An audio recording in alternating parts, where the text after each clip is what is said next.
ஏ அப்படி பண்ணாத மூக்கில் ஏறி வேணும் ஏயா மூக்கில் ஏறி கிடக்கும்.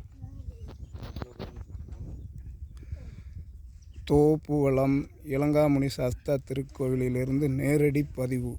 தோப்புவளம் முத்துமாரியம்மன் மாரியம்மன் திருக்கோவிலிற்கு சேர்ந்த இளங்காமுனி சாஸ்தா திருக்கோவில் இன்று பிரம்மசக்தி அம்மன் திருக்கோவில் குடை விழா சிறப்பாக முறையில் நடக்கணும் என்று நமது பொன்சிங் அவர்கள் பூஜை வைத்துள்ளார்கள். ஊர் பொதுமக்கள் அனைவரும் கண்டுகளியுங்கள். அதுபோல தோப்புவளம் முத்துமாரியம்மன் மாரியம்மன் கோயில் சார்பாகவும் சேர்ந்து பூஜை வைத்துள்ளார்கள். பக்த கோடிகள் அனைவரும் கண்டுகளியுங்கள். எல்லாரும் எல்லா நலமும் வளமும் பெற்று பல்லாண்டு காலம் வாழ்க.